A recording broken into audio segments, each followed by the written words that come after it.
एक व्यक्ति अगर तय करे और सब साथ में सद्भावना से, जो हमारा शब्द प्रवचन का मुख्य है, कोलैबोरेशन, संगठन भाव, एकता, एकजुट में साथ रहे तो क्या कुछ हो सकता है, ये आज सह्याद्री फार्म में आके ज्यादा प्रतीति आई। पता तो था लेकिन प्रतीति ज्यादा आई। इसलिए आप सभी को BAPS संस्था की ओर से बहुत बहुत अभिनंदन है।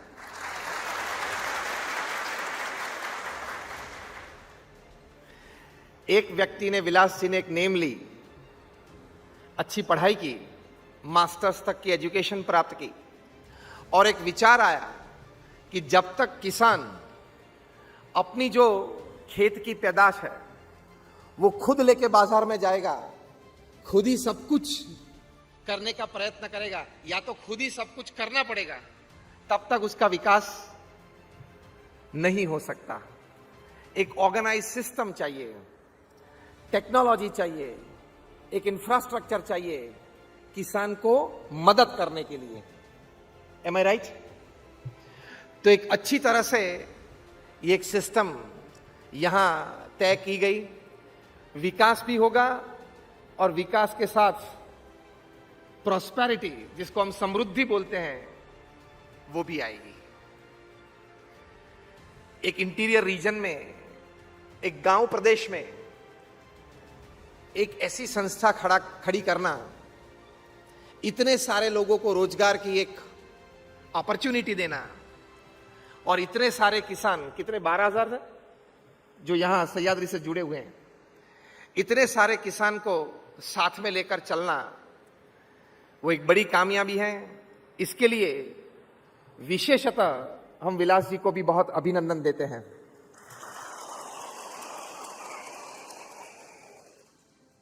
तो बात है जो प्रवचन में जो विषय दिया गया है, the power of collaboration. When you come together you can create. जब आप साथ में आते हो तब आप बहुत बड़ा सर्जन कर सकते हो। इतनी ताकत संगठन भाव में है, इतनी ताकत सिंफनी में है, इतनी ताकत टीम वर्क में है। कोई भी प्रकार का किसी भी हिसाब से एक कोऑपरेशन शुरू होता है, ट्रेमेंडस एनर्जी जनरेट होती है। Any type of coming together generates energy. Any type of coming together, it generates energy, it generates positivity, it generates work, it generates prosperity, it generates growth and all success in life. Am I right? तो इतनी ताकत है इसमें। और मैंने पूछा विलास जी से कि आपके एम्प्लॉइज में ग्रेजुएट या ग्रेजुएट से परे कुछ पढ़े हुए हैं, वे कितने हैं? तो बताया कि 70 से 80% यहां ग्रेजुएट या ग्रेजुएट से आगे पढ़े हुए हैं। यह भी एक बहुत बड़ी बात है। तो कोलैबोरेशन से क्या हो सकता है, हम जो मुख्य विषय की चर्चा करने जा रहे हैं, कि एक व्यक्ति से कुछ हो सकता है, 2 व्यक्ति साथ में आए तो कुछ ज्यादा हो सकता है, 3 व्यक्ति साथ में आए तो कुछ बेहतरीन हो सकता है, 4 व्यक्ति साथ में आए तो सिद्धि की सीढ़ियां शुरू हो जाती है। और फिर जैसे जैसे ज्यादा लोग साथ में आए, सभी की तरक्की होती है, प्रगति होती है, सफलता की ओर आप चल सकते हो। कोलैबोरेशन में जबरदस्त शक्ति है, कोलैबोरेशन में जबरदस्त पावर है। वो आप सभी ने भी महसूस किया होगा कि अगर आप यहां सह्याद्री फार्म अगर नहीं होता तो आप में से कहीं को यहां गांव में से शहर को जाना पड़ता है, शहर में कोई नौकरी ढूंढने के लिए जाना पड़ता है। आपको यहां अपने गांव में अपने गांव के विकास के लिए कुछ भूमिका अदा करने का ये एक मौका यहां बैठे जो मिला, वो ये एक कोऑपरेटिव सेक्टर यहां खड़ा हुआ, और हमने आज बधाई भी दी है, इच्छा भी व्यक्त की है और प्रार्थना भी की है कि सह्याद्री फार्म की जो ब्रांड वैल्यू है वो एक दिन अमूल के बराबर होनी चाहिए।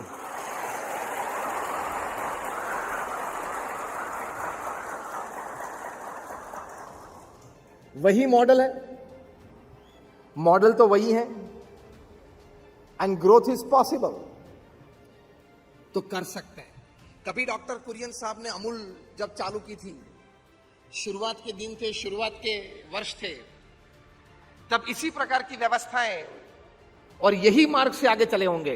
हम वही मार्ग पे हैं जिस मार्ग से डॉक्टर कुरियन ने अमूल को एशिया की नंबर 1 ब्रांड बनाई। तो हम भी कर सकते हैं। If somebody can do, can I do? Yes और नो? अगर कोई कर सकता है तो मैं कर सकता हूं कि नहीं? हाँ या ना? कर सकते हैं। अगर कोई लोग साथ में आके कुछ कर सकते हैं तो क्या हम कर सकते हैं? हाँ या ना?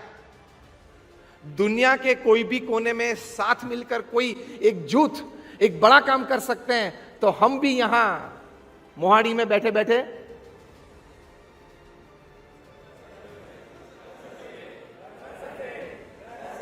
कर सकते हैं। The power of collaboration. एक अच्छा प्रसंग आपसे शेयर करना है कि जब कोलैबोरेशन आता है, टीम वर्क आता है, जो हर क्षेत्र में चाहिए, कोई भी क्षेत्र आप ले लो, वहां जब टीम वर्क आता है, कोलैबोरेशन आता है, साथ में रह के काम करना है, वो एक निर्णय होता है। एक दूसरे की एनर्जीज शेयर होती हैं, एक दूसरे की टैलेंट्स पूल इन होती हैं, एक दूसरे का अनुभव, एक्सपीरियंस जब साथ में मिलता है, तब कितनी दूरी तक संस्था जा सकती है, क्या परिणाम प्राप्त कर सकते हैं, क्या नतीजा मिल सकता है, वो अकल्पनीय है। 2002 में जब फुटबॉल का वर्ल्ड कप हुआ, तब फाइनल्स में ब्राजील और जर्मनी थे। देखो पावर ऑफ कोलैबोरेशन क्या है। उस वक्त जर्मन डिफेंस बहुत स्ट्रांग था। जर्मनी के फुटबॉल टीम के captain mister Oliver can, he was the गोली ऑफ द जर्मन टीम। वो एक दीवार की तरह गोल के सामने खड़े रहते थे और जर्मन डिफेंस भी बहुत पावरफुल था, उनको पेनिट्रेट करना इतना आसान नहीं था। सामने ब्राजील अटैक भी बहुत पावरफुल था। तो it was a match in the history of football. उस वक्त तक 2002 तक सबसे ज्यादा व्यूअरशिप कोई एक स्पोर्टिंग इवेंट या कोई भी एक इवेंट को मिली हो तो वो ये 2002 वर्ल्ड कप फाइनल को मिली थी, क्योंकि ब्राजील अटैक में रिवेल्डो थे, रोनाल्डिनो थे और रोनाल्डो थे। 3 पावरफुल आर्स थे और वहां उनके सामने जर्मन वॉल को पेनिट्रेट करना, वो डिफेंस को पेनिट्रेट करना, वो भी मुश्किल था, नामुमकिन था। It was a match in the history of the tournament. First half तक कुछ नहीं हुआ, सेकेंड हाफ भी आधा चला गया, तब कुछ नहीं हुआ। मतलब 70-75 मिनट की रमत पूरी हुई, तब तक कुछ नहीं हुआ। Now Brazil attack was coming to its edge कि अभी कुछ तो 15 मिनट बाकी है, 90 मिनट की ये गेम होती है, कुछ तो करना पड़ेगा। अब देखो पावर ऑफ कोलैबोरेशन क्या है, टीम वर्क क्या है, साथ में मिलकर करना है तो क्या परिणाम प्राप्त कर सकते हैं। तो जर्मन डिफेंस, मैं जो खड़ा हूं इस तरह से, ओलिवर कैन खड़े थे, उनके लेफ्ट हैंड साइड से डीप में से रिवेल्डो अटैक लेके आया, मतलब बॉल लेके आया। जर्मन डिफेंस सामने आ गया, उन्होंने सोचा कि मेरे से ये गोल नहीं होगा। उसने वहां से पास किया सेंटर ऑफ द ग्राउंड में, रोनाल्डिनो लेके आए थे, रिवेल्डो को बीच में पास किया और रोनाल्डो जो मुख्य अटैकर था वो राइट में था। अब पास रोनाल्डिनो ने रिवेल्डो को दिया। अब रिवेल्डो ने अपनी बुद्धि, अपना अनुभव दोनों का इस्तेमाल करते हुए देखा कि पूरा जर्मन डिफेंस सेंटर की ओर दौड़ रहा था और पता चला कि अगर मैं गेंद को टच करूं या कोई भी करामत करूं, मैं गोल नहीं कर पाऊंगा। उन्होंने प्रेजेंस ऑफ माइंड, उन्होंने स्पॉट डिसीजन लिया और डमी किक बनाई। मतलब किक मारी, लेकिन किक बॉल के ऊपर से घुमा दी, बॉल को टच नहीं किया। बॉल के ऊपर से घुमाई तो पूरा जर्मन डिफेंस जो बहुत क्लोज था वो घूम गया, क्योंकि शायद बॉल फेस पे ना आ जाए इसलिए घूम जाते फ्री किक में। घूम गए, मतलब उनकी आंखें गेंद पर नहीं रही और बॉल सीधा राइट को रोनाल्डो के पास पहुंच गया और करीबन 100 फीट के डिस्टेंस से रोनाल्डो ने शूट किया और गेंद सीधी गोल पोस्ट में आई। बिफोर जर्मन डिफेंस या ऑलिवर कैन को कुछ पता चले उसके पहले गोल हो चुका था। The power of collaboration, the power of getting united to work. लेकिन ये दोनों पावर कहां से आते हैं? जब आप एक टीम प्लेयर बनते हो, व्यक्तिगत इच्छा कम कर देते हो, व्यक्तिगत तमन्नाएं को दबा देते हो और टीम की सोचते हो, सभी की सोचते हो, तभी यह संभव है, वरना यह संभव नहीं है। तो कहने की बात यह है कि साथ में आते हैं तो काम होता है। पावर ऑफ कोलैबोरेशन क्या है? साथ में आते हो तो काम होता है, परिणाम प्राप्त होता है, सिद्धियां मिलती हैं। इसकी ये ताकत है। बहुत बड़े मैनेजमेंट गुरु है स्टीफन कवी, उन्होंने एक बहुत अच्छा पुस्तक लिखा है, 7 habits of highly effective people. जो यहां कर्मचारी गण है, आप सब पढ़े लिखे हो, आप सभी को यह पुस्तक जरूर पढ़ना चाहिए। आप ऐसा करना कि यहां एक छोटी सी लाइब्रेरी भी डेवलप करना है ना, तो उसमें इस प्रकार के भी पुस्तक रखना, शायद होंगे भी सही। तो इन्होंने लिखा है, स्टीफन कवी आया, वहां हार्वर्ड के एलमनाई थे। उन्होंने सोचा कि सक्सेस के लिए, सिद्धि के लिए कोई कॉमन फॉर्मूला तो बननी चाहिए, एक स्टैंडर्ड फॉर्मूला तो कुछ होनी चाहिए, और होगी भी सही, मैं उसको ढूंढ निकालता हूं। 3000 से ज्यादा सफल व्यक्तियों को वे मिले। सफल सिर्फ अपने कार्य क्षेत्र में नहीं, सफल सिर्फ अपने सामाजिक क्षेत्र में नहीं, लेकिन पिता के रूप में या माता के रूप में सफल, भाई या बहन के रूप में भी सफल, अपने कार्य क्षेत्र में, अपने व्यापार में, अपने सामाजिक क्षेत्र में भी सफल, सभी क्षेत्र में सफल ऐसे 3000 व्यक्ति को मिले। उनके साथ वार्तालाप किया, कुछ प्रश्न उनको पूछे, उनके पास से कुछ उत्तर प्राप्त किए, उनकी जीवन यात्रा अच्छी तरह से पहचानी, जीवन यात्रा की जांच की, और इन सभी को लेके ये पुस्तक लिखा, 7 habits of highly effective people. मतलब अति सफल व्यक्ति, उनकी जीवन की ये 7 आदतें जो उन्होंने सभी में देखी। ये माना जाता है कि ये पुस्तक मैनेजमेंट क्षेत्र में सबसे, आज तक लिखा गया था 80 की साल में, लेकिन आज तक सबसे ज्यादा अगर कॉपी बिकी है तो इस पुस्तक की। उसमें 7 आदतें, मैं डीप में नहीं जाता हूं, जो आज का विषय है, पावर ऑफ कोलैबोरेशन, उसमें जो 6th हैबिट है वो ठीक तरह से मैच होती है। उन्होंने बोला कि एक अच्छा नया शब्द उन्होंने कॉइन किया है और वो है सिनर्जी।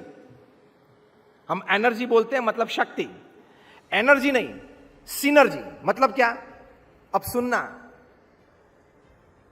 सिनर्जी मतलब 2 या 2 से ज्यादा व्यक्ति जब साथ में आते हैं, साथ में काम करने का निर्णय लेते हैं, साथ में कुछ काम करना शुरू करते हैं, मतभेद भी होते हैं, कभी थोड़े मनभेद भी होते हैं, फिर भी यही तय करके बैठते हैं, साथ में तो रहना ही है, साथ में ही काम करना है, कॉमन मिनिमम प्रोग्राम पे आ जाते हैं और वो काम करते हैं। वो काम जब सफल होता है, वो सफल काम में से जो आनंद मिलता है, वो आनंद के बाद और भी दूसरा काम साथ में मिलकर करे, वो एक एनर्जी मिलती है, उसको सिनर्जी बोलते हैं, पावर ऑफ कोलैबोरेशन। कि साथ में रहे, साथ में काम किया, सफलता मिली तो दूसरा प्रोजेक्ट भी साथ में करना है, साथ में करेंगे और दूसरी सफलता प्राप्त करेंगे। ये जो इच्छा हुई, इच्छा के बाद जो एनर्जी मिली, उस एनर्जी को सिनर्जी बोलते हैं। स्टीफन कवी इस पुस्तक में लिखते हैं कि सिनर्जी से उन्होंने शब्द प्रयोग किया है कि you can attain unimaginable Heights, अकल्पनीय सिद्धि आप हासिल कर सकते हैं। क्योंकि सभी की एकेडमिक्स, सभी की टैलेंट्स, सभी के एक्सपीरियंसेस, सभी के नो हाउस, सभी के प्लेटफॉर्म्स, सभी के बैक सपोर्ट सिस्टम्स, सब पुल इन होती है और वो एक वास्ट पूल बनता है। तो ये कोलैबोरेशन से इतना बड़ा काम होता है। तो ये 3000 सफल व्यक्तियों ने स्टीफन कॉवी को यह बताया कि हमारी सिद्धि का रहस्य है हम कहीं लोगों को साथ में लेकर चल सके। सिद्धि का रहस्य क्या बताया? कि कहीं लोगों को हम साथ में लेकर चल सके। अकेले आप टैलेंटेड हो, आप कुछ कार्य कर सकते हो, साथ में आए तो बड़ा कार्य कर सकते हो। अंग्रेजी में एक बहुत अच्छी कहावत इसके लिए है, individual talents can win matches but only efficient team work can win tournaments. एक दो व्यक्ति अच्छी तरह से परफॉर्मेंस दे दे तो कभी आप मैच जीत सकते हो, लेकिन टूर्नामेंट अगर जीतनी है, मतलब 5-7 गेम जीत के फिर टूर्नामेंट जीतनी है, विनिंग कप अपने हाथ में पकड़ना है, तो टीम वर्क चाहिए। ये कोऑपरेटिव सेक्टर जहां आप काम कर रहे हो वो टीम वर्क और कोलैबोरेशन से चलता है। इंडिविजुअल टैलेंट कितनी भी हो, अब ये सुन लेना ठीक से, इंडिविजुअल एकेडमिक्स कितना भी हो, मैंने बोला छोटी सी सफलता प्राप्त कर सकते हैं, अपना जीवन विधान कर सकते हैं, लेकिन बड़ा इतना काम करना है इस समाज में तो इंडिविजुअल टैलेंट्स को साथ आना पड़ता है। इंडिविजुअल टैलेंट्स कितनी भी अच्छी हो, लेकिन अगर ठीक तरह से गेम प्लान और मैच प्लान या वर्क प्लान अगर अच्छी तरह से सोची नहीं तो आप कितने भी टैलेंटेड प्लेयर्स आपके टीम में हैं तो भी आप T20 वर्ल्ड कप में पाकिस्तान के सामने 10 विकेट से हार जाते हो। टैलेंट कम नहीं थी, हां, भारत के पास टैलेंट कम नहीं थी। केएल राहुल ले लो, रोहित शर्मा ले लो, विराट कोहली ले लो, one of the most powerful batting lineup in the world. Talent बहुत थी।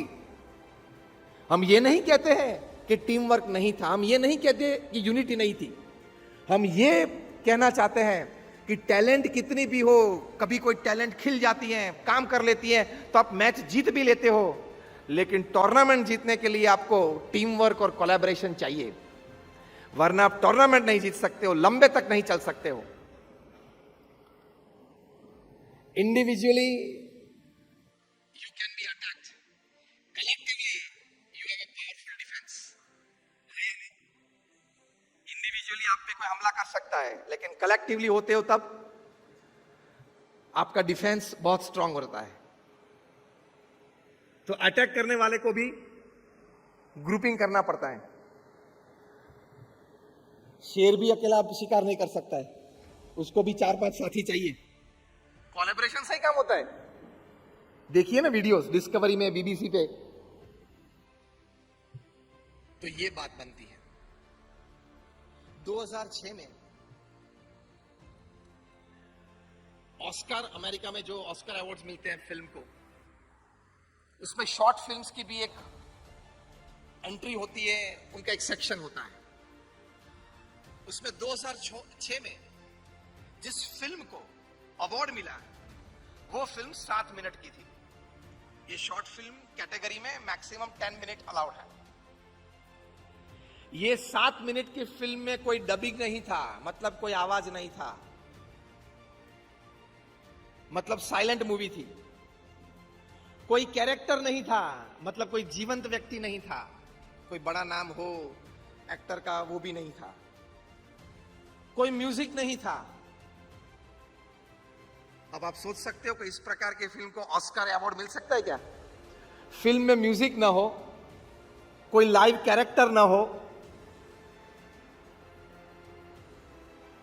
कोई वार्तालाप ना हो, एक भी डायलॉग ना हो, साइलेंट मूवी हो, तो इसको इस जमाने में क्या अवार्ड मिल सकता है? फिर भी मिला, और वो भी ऑस्कर मिला। वो फिल्म क्या थी? एक जर्मन फिल्म थी। तो ये फिल्म में एक डिस्क थी, इतनी चौड़ी होगी शायद, और 5-6 गुड़ियां एक एक कोने पे खड़ी थी, और वो डिश को सेंटर सपोर्ट था, तो सेंटर सपोर्ट मतलब ग्राउंड से 4-5 फीट ऊपर ये डिस्क, वो बीच में सेंटर सपोर्ट के सहारे वहां खड़ी थी। ऊपर से एक ऑर्नामेंट गिरा, तो ये 4-5 गुड़िया लालायत हो गई कि मैं दौड़ के वो ले लूं, लेकिन एक दौड़े तो वो डिस्क इम्बैलेंस हो जाती थी, बाकी की 5 शायद गिर जाए, ऐसी परिस्थिति खड़ी हो जाती थी, तो वो वापस अपनी पोजीशन पे आ जाती थी कि मेरी वजह से ये 5 गिर जाएगी। दूसरी कोई गुड़िया ने ट्राई किया तो यही परिस्थिति, तीसरी ने ट्राई किया वही परिस्थिति, फिर ये 5-6 गुड़िया उन्होंने एक दूसरे के साथ संज्ञा से काम किया कि हम एक साथ ये रफ्तार में इतने छोटे छोटे कदम रखते हुए वहां तक पहुंचेंगे। Balance, power of collaboration. एक आगे दौड़ेगा लेने के लिए तो बाकी के 5 गिरेंगे, और शायद वो भी गिर सकती है ना, डिश इम्बैलेंस हो जाती है। फिर ये 5-6 गुड़िया एक साथ आगे चली सेंटर की ओर, एज की ओर से सेंटर की ओर चली, 5-6 गुड़िया एक साथ वहां पहुंची और सभी को ये प्राप्त हुआ, सभी ने मिलकर इसका भुगतान किया, सभी ने मिलकर इसका आनंद लिया। अगर एक दौड़ के आगे जाती तो शायद वो मिलता न मिलता, वो भी एक प्रश्न था, वो भी गिर सकती थी, सब गिर सकते थे। ये फिल्म को ऑस्कर अवार्ड मिला क्योंकि लिखा था, together we are better, together we are better. ये विचार इज सीडिंग गुडनेस, जो आपका सूत्र है।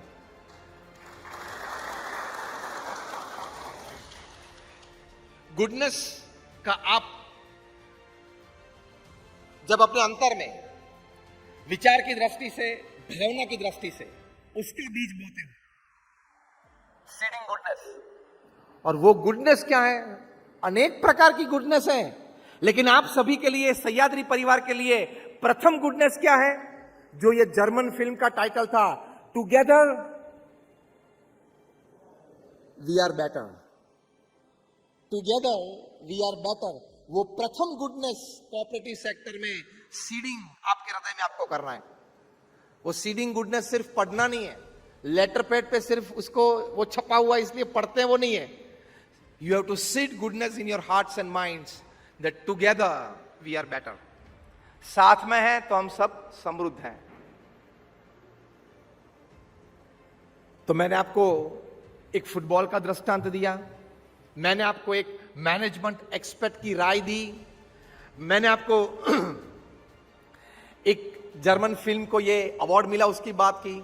इन तीनों बातों से एक बात स्पष्ट होकर हमारे सामने आती है, और वो है जो अमेरिका के प्रेसिडेंट जॉन एफ कैनेडी ने अपने प्रथम प्रेसिडेंशियल एड्रेस में कहा था, united we stand and divided we fall. United we stand and divided we fall. This is called power of collaboration. हम साथ में रहेंगे तो हम खड़े रह पाएंगे। कहां? तकलीफों के सामने, कहां? अपनी प्रगति की राह पे। और अगर टूट जाएंगे, बिखर जाएंगे, तो सभी को पूरे जीवन तक शायद अफसोस हो सकता है, सभी को आर्थिक क्षेत्र में भी बड़ा घाटा आ सकता है, कई लोग अपनी रोजगारी भी खो सकते हैं। United we stand and divided we fall. लेकिन एक कम नसीबी मैं आपको बताऊं, थोड़ी सी कम नसीबी, और वो क्या है? एक कहावत है, 1 इंडियन इक्वल टू 3 जापानीज। मतलब एक भारतीय है, उसमें इतनी ताकत है, इतनी श्रद्धा है, एक एटीट्यूड है कि वो 3 जापानीज का काम अकेला कर सकता है। ये कहावत को आगे ले जाते हैं, 2 इंडियंस इक्वल टू 1 जापानीज। ये कैसी फॉर्मूला हुई? 1 इंडियन इक्वल टू 3 जापानीज, तो 2 इंडियन मतलब कितना होना चाहिए? लीनियर इक्वेशन से बोलो 6 होना चाहिए। ये कहावत बनी है बहुत समझ के, इसलिए मैंने बोला थोड़ी कम नसीबी है। 1 Indian equal to 3 Japanese, but 2 Indians equal to 1 Japanese. मतलब जब 2 हम साथ में आते हैं तब एक दूसरे की टांग खींचते हैं, अपना अभिप्राय छोड़ने के लिए तैयार नहीं होते हैं, अपनी मनमानी करने का प्रयत्न करते हैं, मैं जो कहूं वो सही है उसका आग्रह रखते हैं। I am more educated and more intelligent than you, so you should obey me. मैं आपसे सह्याद्री फार्म में ज्यादा सीनियर हूं, आप मेरे हाथ नीचे काम कर रहे हो, तो आप ठीक है एक बार अपना अभिप्राय बताएं, लेकिन फाइनली तो आपको मेरा ही अभिप्राय स्वीकार करना पड़ेगा।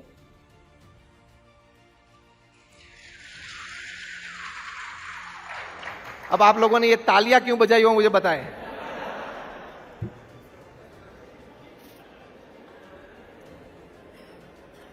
यहां पावर ऑफ कोलैबोरेशन टूटता है, कोलैबोरेशन टूटता है। तो 2 इंडियन मतलब 1 जापानीज, मतलब 2 साथ में आते हैं तो इस प्रकार की जो मैंने अभी वर्णन किया परिस्थिति खड़ी होती है, तो कितना काम कर पाते हैं? सिर्फ 1 जापानीज जितना काम कर पाते हैं, क्योंकि आधा समय किसमें बिकता है? बाजू वाले का, मतलब मेरे साथी का, मेरे साथी कर्मचारी का बुरा दिखाने में, बुरी रिपोर्ट ऊपर भेजने के लिए। हमने आपके ऑफिस में इलेक्ट्रॉनिक बग्स रखे हैं, पता है क्या हो रहा है?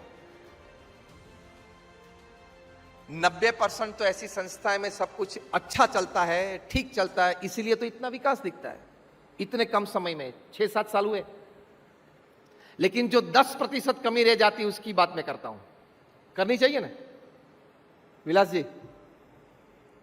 और ये कहावत में तीसरा भाग क्या है पता है? 3 Indians equal to 0।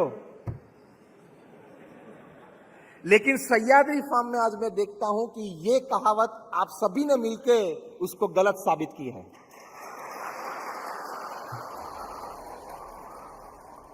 3 Indians is not 0। 3 Indians when they come together they can create an institution of this class। हम कर सकते हैं। तो ये सब कहावत पुरानी है। कोई आपको बोले तो बोलना कि कभी हमारे सह्याद्री फार्म में कोई सभा हुई थी, वहां कोई संत आए थे, उन्होंने हमने ये कहावत के बारे में ठीक तरह से समझ करवाई थी। लेकिन ज्यादातर आम समाज में जब लीडरशिप ठीक नहीं होती है तब ये कहावत ठीक बैठ जाती है कि साथ में आते हैं तो फिर झगड़े हो जाते हैं, काम नहीं कर पाते हैं, क्योंकि एटीट्यूड हमारा क्या रहता है? मैं सही हूं, आप गलत हो। समझना किसको है? नहीं, किसको है? आपको। उंगली कहां जाती है? सामने वाले पे। तो कोलैबोरेशन टिकता नहीं है, पावर जनरेट नहीं होता है, सफलताएं नहीं मिलती है। इसका इलाज क्या है? इसकी रेमेडी क्या है? मैंने तो आपको ये व्यवस्था जो कम नसीबी है वो बताई, लेकिन इसका इलाज ये है ओपन माइंडेड रहना। व्यक्ति छोटा हो या बड़ा हो, यहां जूनियर हो या सीनियर हो, लेकिन उसका विचार अगर अच्छा है और प्रगतिशील है तो वो विचार स्वीकार करने की तैयारी हर लेवल पे, हर स्टेटा पे चाहिए। This part of the story जो मैंने अभी पिछली 1 मिनट में कही, वो टॉप मैनेजमेंट को ज्यादा लागू होती है, क्योंकि कई बार पढ़े लिखे लोग, टॉप मैनेजमेंट ये सोचते हैं कि सभी अच्छे विचार हमको ही आते हैं क्योंकि हम MBA हैं। ये मान लेते हैं कि मैंने मैनेजमेंट इन बिजनेस एडमिनिस्ट्रेशन किया है, मैंने MCOM किया है, मैंने अच्छी एक ग्रेजुएशन डिग्री प्राप्त की, तो अच्छे विचार मुझे ही आते हैं। आप डिग्री के हकदार हो, सभी समृद्ध विचार के हकदार आप नहीं हो। समृद्ध विचार तो किसी को भी आ सकते हैं। आपको जान के शायद ताजुब होगा कि 80% विचार जिन्होंने इतिहास की करवट बदल दी है इस पृथ्वी पे, वे विचार क्लास 3 और क्लास 4 कर्मचारी को आया है। एक दृष्टांत आपको दूंगा। बहुत सालों तक ये सोच चली कि फुटबॉल में स्टेडियम्स भरे हुए होते हैं, टेनिस में स्टेडियम्स भरे हुए होते हैं, ये क्रिकेट में इतने भरे हुए क्यों नहीं होते? टेस्ट मैच में 5 दिन के लिए तो 70-80% स्टेडियम खाली होता है, वनडे इंटरनेशनल में भर जाता है 50-50 ओवर में। लेकिन कुछ किया जाए कि फुटबॉल में जितने पैसे हैं, टेनिस में जितने पैसे हैं, उतने पैसे क्रिकेट में हम कैसे ला सकें। चर्चाएं चली वहां आईसीसी में, इंग्लैंड में। 3-4 घंटे की चर्चा के बाद कुछ अच्छे नतीजे पे नहीं आ सके। बन सकता है, कभी चर्चाएं चलती है लेकिन एक परिणाम पे नहीं आ सकते। तो एक क्लास 3 कर्मचारी, क्लर्क जिसको बोलते हैं, वो बाहर बैठे थे। उन्होंने कहा मीटिंग के बाद कि मेरे पास एक अच्छा सुझाव है, मैं कहूं, क्योंकि इस कक्षा के कर्मचारी को परमिशन तो लेनी पड़ती है कुछ बोलने के लिए टॉप मैनेजमेंट को। उन्होंने कहा कि आप क्रिकेट मैच 20 ओवर की कर दो, तो जितने पैसे फुटबॉल में है और टेनिस में है, क्रिकेट में आ जाएंगे। तो मेरे और आपके जैसे कोई वहां होंगे, उन्होंने कहा ठीक चल रहा है तेरा, ये 50 ओवर में से तो 20 ओवर की कर रही है क्या? उन्होंने बोला सर, लोगों के पास 3 घंटे हैं देखने के लिए, 6-8 घंटे नहीं है। स्टेडियम भरा हुआ चाहिए, तो बोले हां। टिकट आपके भाव से आपको बिकानी है, तो बोले हां। स्पॉन्सरशिप मनी बड़े चाहिए, तो बोले हां। प्लेयर्स और टीम्स और मैनेजमेंट सभी को रिच बनना है, तो बोले हां। 2020 इज द ओनली ऑप्शन। फिर इस पे सोच चली, फिर तय हुआ कि नहीं चलो T20 खेलते हैं, और T20 चालू हुआ। पूरी क्रिकेट को रिवॉल्यूनाइज कर दिया कि नहीं? फुटबॉल और टेनिस में जितने पैसे इतने आ गए ना, क्या टीम्स बिकती हैं, प्लेयर्स क्या बिकते हैं, 10 करोड़, 50 करोड़, 25 करोड़ में एक प्लेयर बिकते हैं। जो प्लेयर शायद पूरी जिंदगी क्रिकेट खेलता तो इतने पैसे नहीं मिलते, उतनी एक आईपीएल सीजन में उसको मिलते हैं। Power of collaboration and acceptance of thought from the smallest person. मैं जिस संस्था से आता हूं, बीएपीएस स्वामीनारायण संस्था, जो एक विश्व में समाज सेवा संस्था में जिनका धार्मिक बेस है, इस प्रकार की संस्थाओं में पूरी दुनिया में प्रथम 10 में से एक संस्था है। आप सभी ने शायद अक्षरधाम देखा होगा, देखा है गांधीनगर या दिल्ली में? जस्ट रेज योर हैंड्स, आपने अक्षरधाम देखा हो तो। कई लोगों ने देखा है। उस संस्था से मैं आता हूं। हमारे गुरुहरि जो प्रमुख स्वामी महाराज, जिनका शताब्दी महोत्सव मना रहे हैं, उन्होंने इस संस्था को विश्व फलक पर रख दी। सिर्फ 50 साल में प्रमुख स्वामी महाराज ने 1300 संस्थाएं खड़ी की। 1300 institutions in 50 years in our organisation. मतलब 1300 hospitals, hostel, schools, colleges, community centres, religious places and Akshardhams in just 50 years. मतलब हर 15वें दिन प्रमुख स्वामी महाराज ने एक संस्था की भेंट समाज को दी। हर 15वें दिन एक इंस्टीट्यूट खड़ी करना मतलब क्या? अरे एक शेड भी खड़ा नहीं होता है हर 15वें दिन। जमीन के संपादन से लेके लीगल प्रोसेस क्लियर करते हुए, हम नॉन प्रॉफिट ऑर्गेनाइजेशन है तो फंड रेजिंग करते हुए, टेंडर्स डिश आउट करते हुए, कॉन्ट्रैक्टर्स तय होते हैं, कंस्ट्रक्शन पूरा होता है हॉस्पिटल, हॉस्टल, स्कूल, कॉलेज, मंदिर का, और उसका उद्घाटन समारोह निर्मित होता है और वो समाज को भेंट, वो संस्था हो जाती है। हर 15वें दिन प्रमुख स्वामी महाराज ने ये समाज को एक संस्था दी। वो कैसे हुई? संगठन भाव से, सुहृद भाव से, एकता के भाव से, जिसको हम बोलते हैं द पावर ऑफ कोलैबोरेशन। हम 1200 संत हैं। हमारे यहां हार्वर्ड से एमबीए हुए हैं, ऐसे भी संत हैं, और आदिवासी के झोपड़े में से आए हैं, ऐसे भी संत हैं। दोनों एक सिस्टम में रहते हैं, दोनों एक प्रकार के कपड़े पहनते हैं, दोनों के लिए सुविधाएं एक जैसी हैं, और दोनों के लिए काम करने की अपॉर्चुनिटी एक जैसी है। This is called collaboration. इसको कोलैबोरेशन बोलते हैं। इसलिए यह संस्था इतनी बड़ी बढ़ गई। और एक अर्थ आपको पावर ऑफ कोलैबोरेशन का बताऊं। पहला अर्थ क्या बताया? संगठन भाव। और एक कोलैबोरेशन का एक बहुत बड़ा उच्च अर्थ है। वो क्या है? एक बहुत अच्छी कहावत है अंग्रेजी में, when nobody in the team wants the credit of the work, you can't imagine to which level that team can work. आपने साथ में मिलकर काम किया और एक बड़ी उपलब्धि आपने प्राप्त की, लेकिन टीम में कोई मेंबर क्रेडिट लेने के लिए तैयार नहीं है कि मेरी वजह से यह हुआ है। जब टीम में यह भावना आएगी, पूरे सह्याद्री परिवार में यह भावना आएगी, थोड़ी थोड़ी है और भी ज्यादा है, लेकिन सर्वोच्च भावना यह आएगी कि मैं एक टीम प्लेयर हूं, मैंने काम किया फिर भी क्रेडिट किसी और को मिले तो भी वो सह्याद्री परिवार का मेरा ही भाई है, मेरी बहन है। ऐसा भाव जब आपके अंतर में प्रकट होगा, ये कोलैबोरेशन बोलते हैं। ये कोलैबोरेशन की एक उच्च भावना मैंने आपको बताई। I don't care who gets the credit, I only care for success of our team. समृद्धि मिली, सफलता मिली, क्रेडिट तो किसी को भी मिले, उसमें आप खुश रहना। ये मत सोचना कि यार काम तो मैंने किया था, बॉस ने उसकी सिफारिश कर दी आगे। ये मत सोचना कि मैंने मजदूरी यहां की थी लेकिन प्रमोशन तो उसको मिल गया। ये थोड़ी एक कठिन बात है जो मैं बोल रहा हूं, वो सहज नहीं है, लेकिन वो भावना आपको कल्टीवेट तो करनी पड़ेगी, तो ही आप कोलैबोरेशन में काम कर पाएंगे। क्योंकि इस प्रकार के प्रसंग बनेंगे, कोई जानबूझ के नहीं करता है लेकिन बनेंगे। स्वाभाविक है कि कभी आपसे कोई जूनियर हो, उसको भी प्रमोशन मिल गया, बन सकता है। कोलैबोरेशन की भावना उस वक्त होगी तो आप खुश रहेंगे। अगर खुश नहीं रह सके तो एटलीस्ट स्थिर तो रह पाएंगे कि चलो ठीक है, मेरे जूनियर को प्रमोशन मिल गया, ठीक है, मेरा परिवार का ही सभ्य है। तो ये पावर ऑफ कोलैबोरेशन है। Whoever gets the credit, I am happy। हमारी संस्था में BAPS में इस भावना से हम जीते हैं कि कोई जूनियर को भी अगर अपॉर्चुनिटी मिल गई, सब उनको साथ सहकार देते हैं। कोई नहीं लेकिन वो अच्छे विचार से वो आगे बढ़ गया मैनेजमेंट में, उसको भी हम सपोर्ट करते हैं, उसके प्रति भी सद्भावना रखते हैं, उसके प्रति भी हम यही भाव से देखते हैं, काम करते हैं कि भगवान की इच्छा होगी कि आज उनको एक अपॉर्चुनिटी मिली। अगर आप रो के बैठेंगे, रोते रोते बैठेंगे तो कुछ नहीं होगा।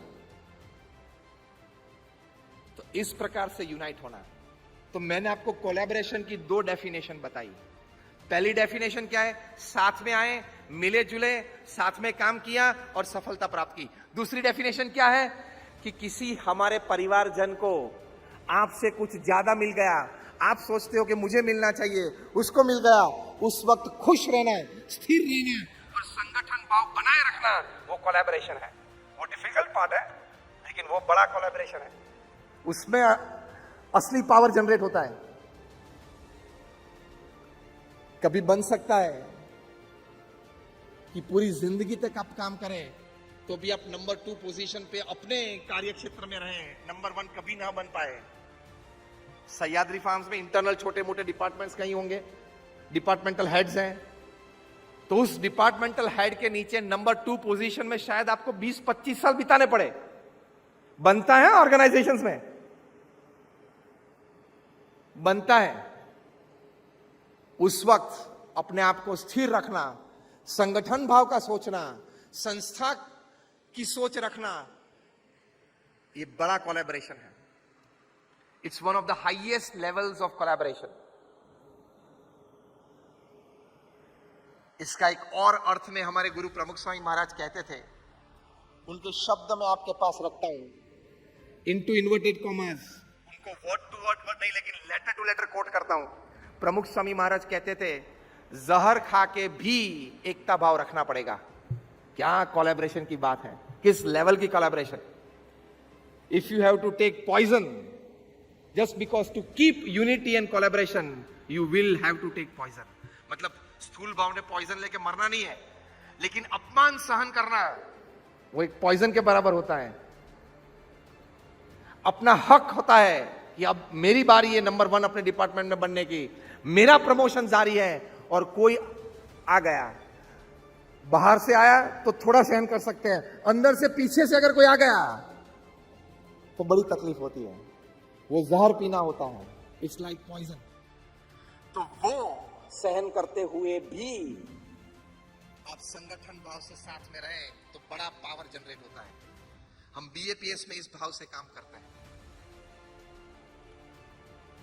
Respect the chair and you will naturally respect the person sitting on the chair. इस प्रकार की संस्था में क्या देखते हैं कि इस कुर्सी पे जो बैठा है वो मेरा बॉस है। वो भावना कब आती है? कुर्सी जो है मैं उसको रिस्पेक्ट करूंगा, रिस्पेक्ट द चेयर।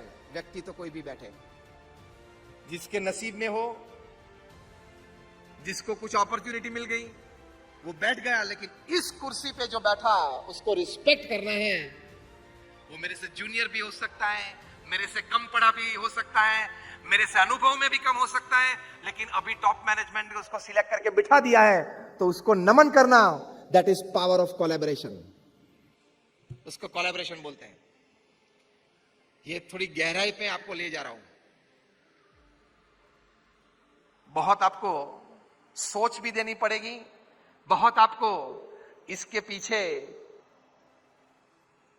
अपने आप को, अपनी पूरी पढ़ाई, अपने पूरे अनुभव को, अपनी पूरी भावनाओं को इसके पीछे लगानी पड़ेगी, तो ये बात को आप अच्छी तरह से समझ पाएंगे। हमारे अभी जो गुरु हरि है महंत स्वामी महाराज, वे हमें इस प्रकार का संगठन भाव सिखाते हुए उनके शब्द में वे कहते हैं कि जब आप संगठन भाव रखते हो तब आश्चर्य सर्जित होते हैं। उनके शब्द में यू प्रोड्यूस मिरेकल्स। और वो मिरेकल एक क्या है, वो आप सभी ने देखा है सह्याद्री में कि 6-7 साल में आप कहां तक पहुंच गए? टर्नओवर 750 करोड़ का टर्नओवर 7 साल में हो गया। आज मैं जब विलासिया में घुमा रहे थे पूरे आपकी संस्था में, तब मैंने एक गोल उनको दिया है कि इसी संगठन भाव से आप चलेंगे तो अभी आप 7 साल में तो 750 करोड़ के टर्नओवर तक पहुंचे, 2025 तक एक जीरो पीछे लगना चाहिए।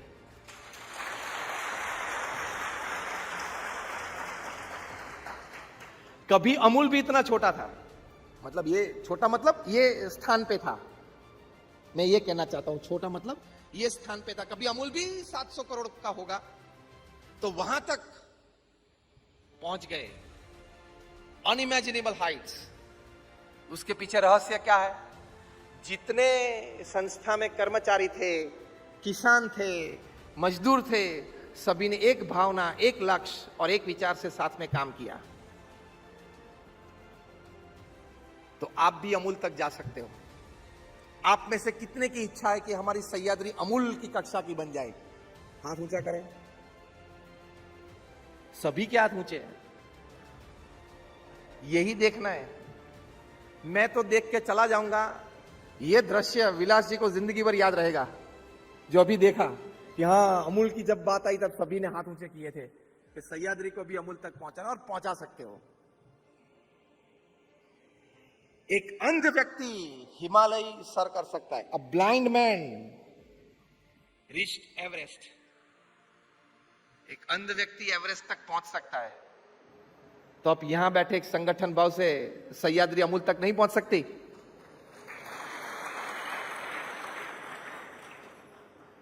आप पैरा ओलंपिक्स देखी आपने कभी? ओलंपिक्स तो देखी होगी, लेकिन पैरा ओलंपिक्स में जो लेस प्रिविलेज्ड होते हैं एथलीट्स, किसी के पास पैर नहीं है, किसी के पास हाथ नहीं है।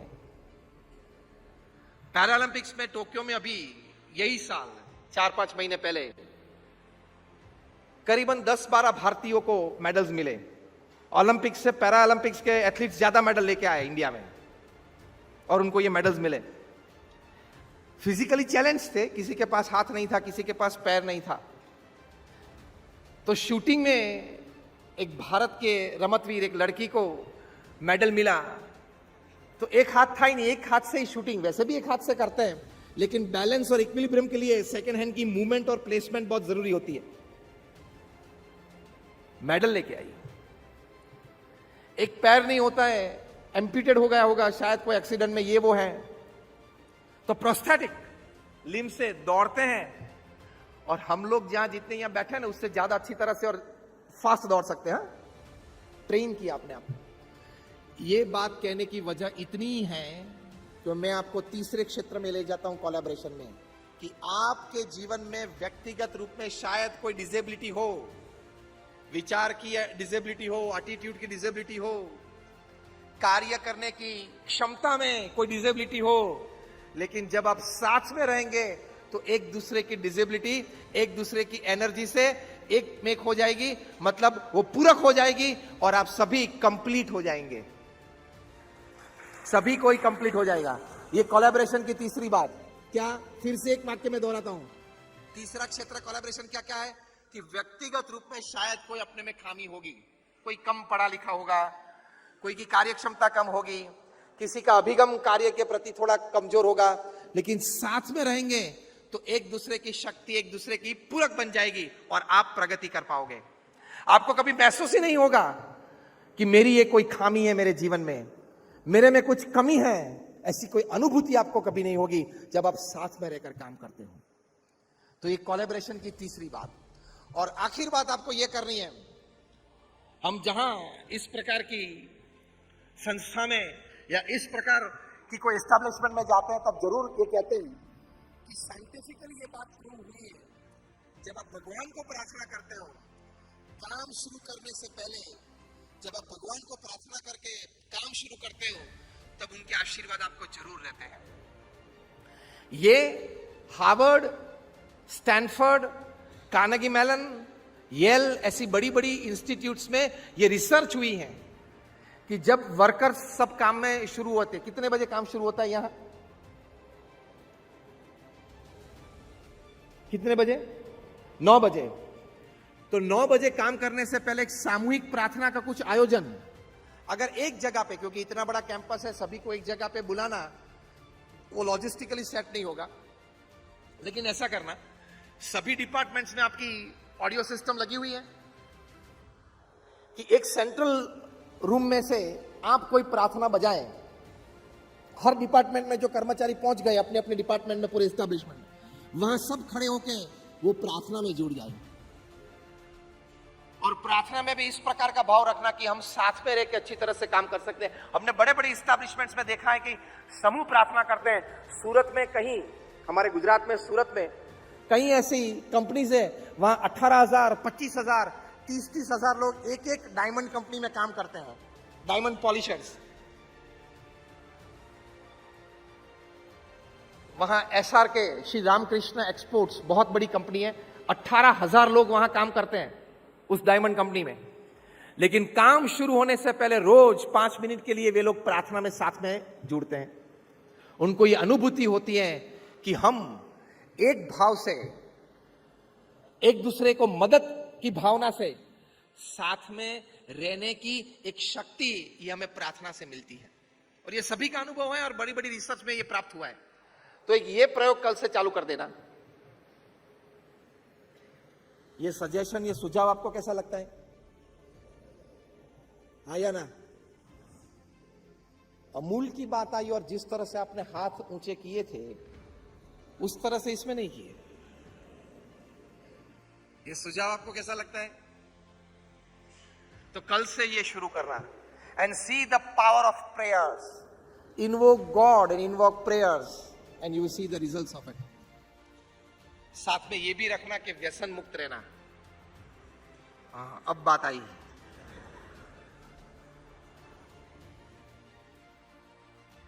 ये जीवन में थोड़ी सी पवित्रता चाहिए। आपने ऐसे भी लोग देखे होंगे जो 50 साल से 50 सिगरेट पीते होंगे और कुछ नहीं हुआ होगा, ये भी देखे होंगे। और आपने ये भी देखे होंगे, शायद हमने तो देखे हैं कि 2 सिगरेट पीते थे और 5 साल में कैंसर लग गया। ये पूरी रेंज में आप कहां हो आपको पता नहीं होगा। भारत में हर रोज, ध्यान से सुनना, भारत में हर रोज मतलब 24 घंटे में 2000 लोग तंबाकू के कैंसर से उनकी मृत्यु होती है। 2000 लोग, मतलब हर घंटे 82 लोग। हमने ये प्रवचन शुरू किया एग्जैक्टली 1 घंटा हुआ है। तो भारत में से 82 मतलब 82 पीपल, उनको तंबाकू से कैंसर से मृत्यु हो गई। आप में से कितने चाहते हो कि मुझे ये तंबाकू से कैंसर हो? हाथ ऊंचा करें। हंसे क्यों आप? आपको पता है कि ये हो सकता है, फिर भी आप ये लेते हो, करते हो, तो आप मूर्ख हो। आप में से, आप जो भाई लोग, मतलब जो पुरुष वर्ग बैठे हो, आप में से जो पुरुष वर्ग बैठे हो, उनमें से आप कितने लोग ये चाहते हैं कि आपकी पत्नी विधवा हो जाए? चाहते हो आप? तो ये जब तंबाकू मुंह में डालते हो या सिगरेट मुंह में डालते हो, तब आपके सबकॉन्शियस माइंड में यही ख्याल रहता है कि चाहे कुछ भी हो जाए, मेरी पत्नी विधवा हो जाए, मेरे बच्चे बिना बाप के हो जाए, उनकी पढ़ाई बिगड़ जाए, वो पढ़ ना सके, वो मजदूरी की ओर चला जाए, कुछ भी हो जाए उन लोगों को मुझे चिंता नहीं है, मुझे ये 50 पैसे की ये तंबाकू ज्यादा प्यारी है। ये हुआ ना? हाँ या ना? एक 50 पैसे की तंबाकू की एक छोटी सी पैकेट में आप कितना बड़ा रिस्क लेते हो पता है आपको? रिस्क। आप लेते हो किसी भी प्रकार का तो आप मूर्ख हो। ये एसआरके की जो मैंने बात की, ये अंतिम बात पूरी करते हुए मैं पूरा करता हूं कि ये एसआरके श्री रामकृष्ण एक्सपोर्ट्स, उनके मुख्य व्यक्ति है श्री गोविंद भाई, उन्होंने ये नियम रखा है कि 18,000 कर्मचारी जो है वो व्यसन मुक्त होने चाहिए। किसी को व्यसन हो तो उस कंपनी में उसको जॉब ही नहीं मिलती है, और जॉब पे आने के बाद या एम्प्लॉयमेंट मिलने के बाद, मतलब उस कंपनी में रोजगार मिलने के बाद अगर उसको व्यसन शुरू हुआ और वो पकड़ा गई तो उसको कंपनी से बरतरफ करते हैं। ये एम्प्लॉयमेंट मतलब रोजगार देने के वक्त ऑफिशियली वो अपॉइंटमेंट लेटर में ये बात लिखी हुई होती है और सिग्नेचर होती है। अगर ये बात यहां करते हैं तो कैसी रहेगी? मर गए नहीं? हम तो आपके अच्छे के लिए बात करते हैं। आपने कोई संत को बुलाया है बात करने के लिए तो हम आपके अच्छे के लिए बात करेंगे। पहली दफा हम जीवन में मिलते हैं, दूसरी दफा मिले न मिले भगवान की इच्छा, लेकिन आज आए हैं तो आपको जो सही बात है वो करनी है। अच्छी अच्छी बड़ी बड़ी बातें तो ठीक है करते हैं, लेकिन जो सही बात है आपके जीवन के लिए, आपकी प्रगति के लिए, उन्नति के लिए, आपकी सुखाकारी के लिए, वो बात हम करेंगे। आप जो तंबाकू लेते हैं, आपको धर्मपत्नी को पसंद है? हाँ या ना? बोलते क्यों नहीं हो? खाने के वक्त तो प्रेम से खाते हो, तभी अभी क्यों मुंह बंद हो गया जवाब देने में? बताएं, अच्छा लगता है या नहीं?